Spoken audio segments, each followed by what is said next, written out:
It's Glenn from Glenn's Car Collection, and we're driving one of my favorite cars, the Porsche 992 4S convertible. It's January here in New Jersey, and this is the first January I can remember where there's no salt on the road, so it's safe to take out this 992 4S. That is for sale at DCH Acura in Verona, New Jersey.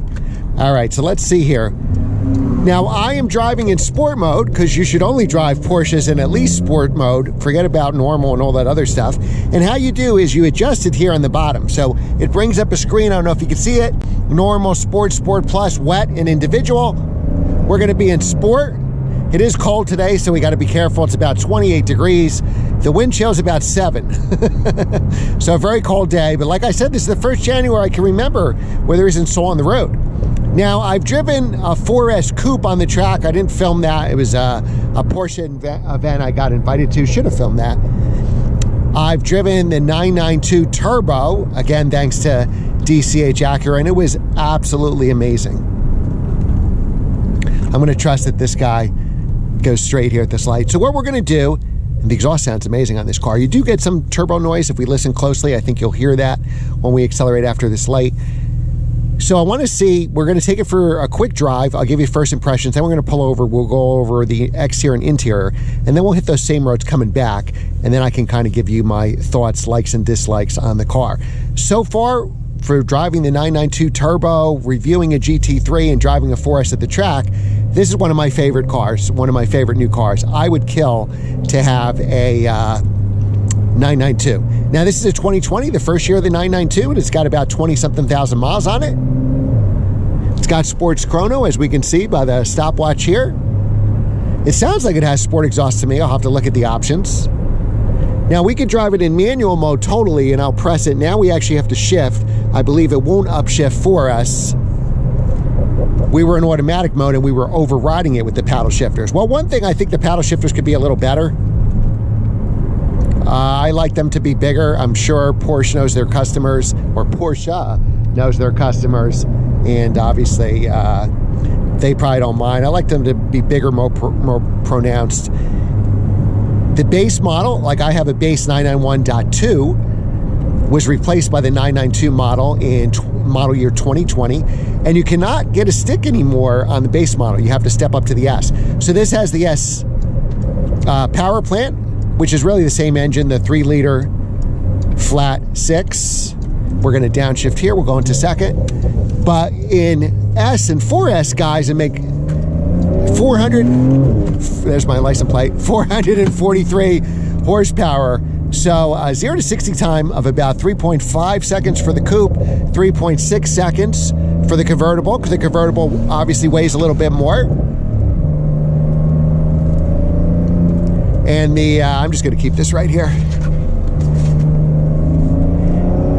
Now with Sport Chrono, which we have, if you do launch control, with the all-wheel drive, the launch control Sport Chrono, even though you don't get more horsepower, you could get this down to 3.2 seconds, which is incredible. My manual Carrera with 370 horsepower, but turbos, still twin turbos, is anywhere between probably like 3.7, 3.9. It's actually about as fast as my 993 Turbo was. So this is way faster.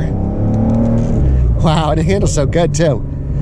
This is way faster than my 993 Turbo, no contest. But this is also way bigger. It feels about two sizes bigger, maybe even 3. The 997, which came out, debuted in model year 05, was about a size bigger than, say, my 993, which was a 1996 model. And I would say my 991 is a size bigger, though it weighs less. People don't know that. People are like, oh, the 991 is too big. Well, yeah, it is a size bigger than the 997, but it's also about 150 pounds lighter. Now, this 992 is bigger. Looking just from this view, I honestly feel like I'm driving a two-door Panamera rather than a 911, since I've owned a bunch of 911s. It definitely is a size bigger. So the 992, to me, feels like an everyday driver, not necessarily that weekend car. I'm sure a lot of people drive, especially a convertible like this, and we won't be able to do the top down today in 28 degrees, but a lot of people use these as second cars. If you can afford a $160,000 Porsche, you certainly can afford a beater to commute to work or an SUV for your family.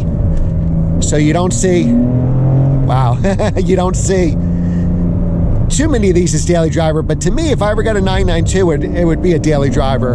And the reason for that is I think the car is bigger now. It's much more refined, very comfortable, a ton of performance. And me personally, I like my fastest cars to be the daily driver because I got to get around the slow car in the left lane, where my weekend car, I like to ring it out to the high RPMs, and that would be so illegal with a car this fast. All right, so let's pull over here and we'll take a look at the exterior and interior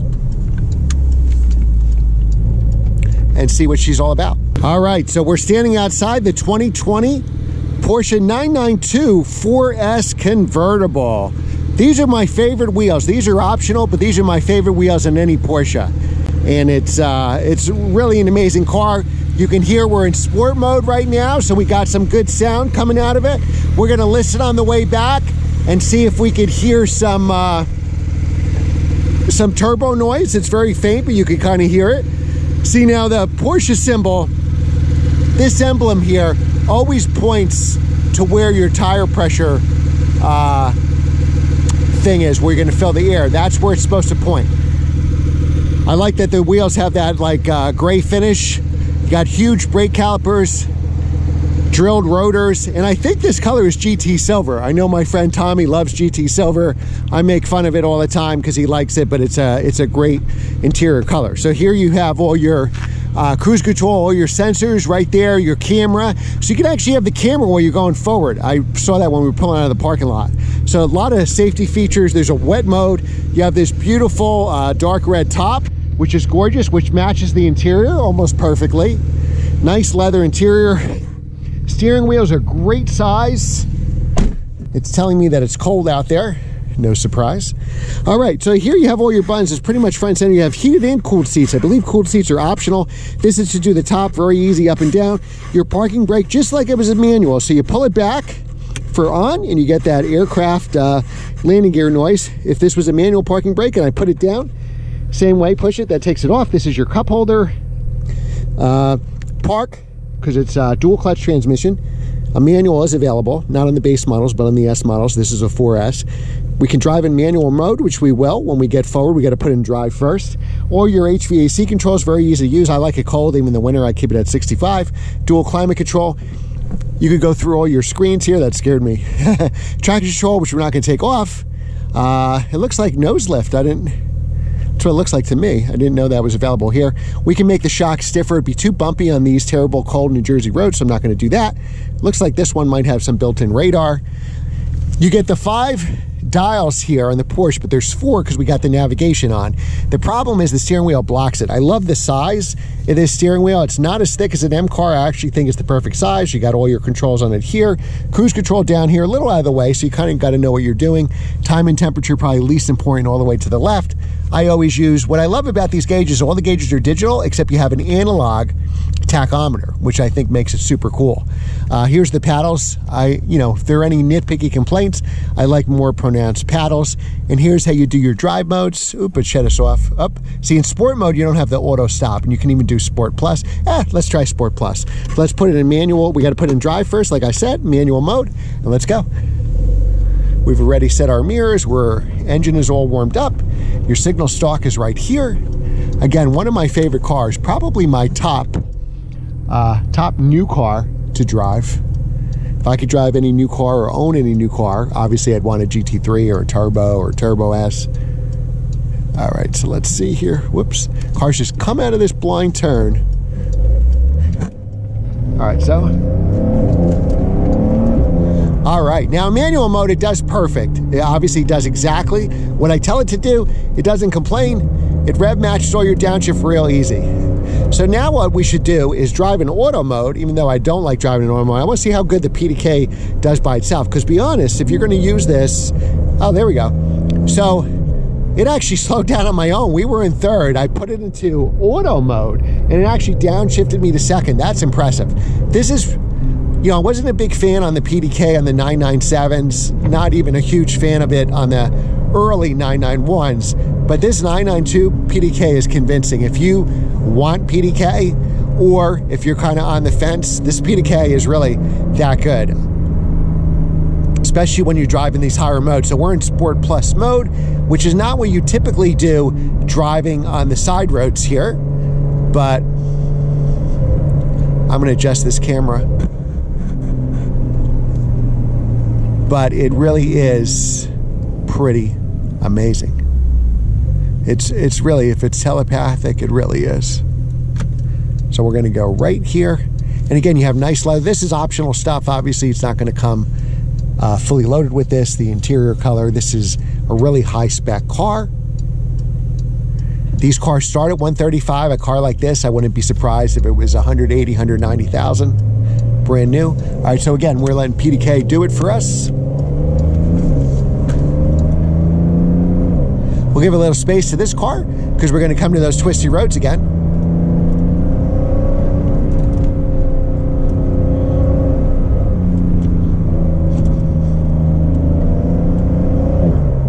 Supposedly, we're reviewing a Lamborghini Huracan convertible too on this cold day. So I don't know which one I'm going to post first. Remember to like, share, and subscribe. Hit the notification bell. I think 90% of you have not hit the notification bell that are subscribers. You want to see cooler cars? Get me more subs. I'll get cooler cars to review. Let's push to get me to 20,000. All right, so unfortunately, we're behind a slow BMW who is actually using his blinkers.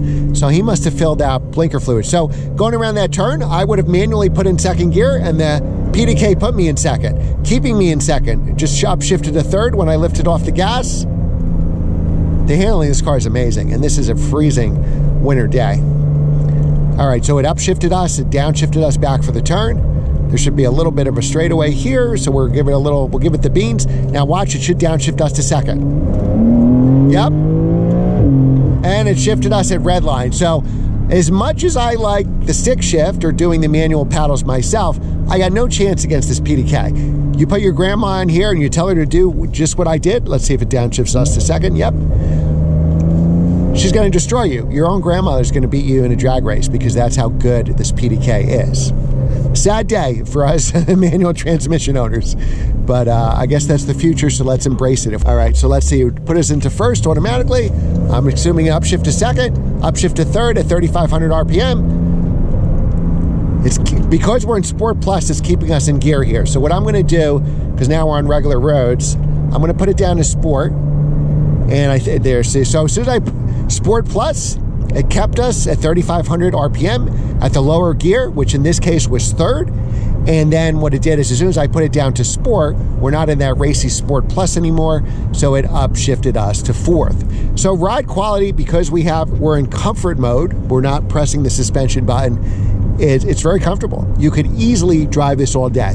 So one thing you'll notice about these cars or any 911 is there's not that much sound insulation. So if you're driving on the highway, you're a doctor, attorney, a real estate broker like me, and you might have to take some calls in the car, not the ideal car for that because there will be a lot of road noise. People you're talking to on the phone, and try not to talk on the phone, pull over, are going to be like, hi, I can't hear you that well, just because there's so much road, wind, tire noise that gets through in any 911. I don't care what generation it is. All right, so he's going left, so we're going to go in the right lane.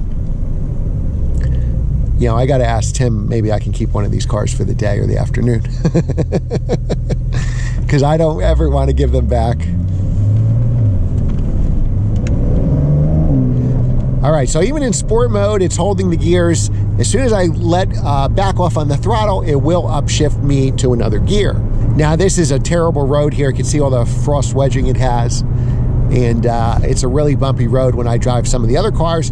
And we're in comfort mode. It seems very, very smooth.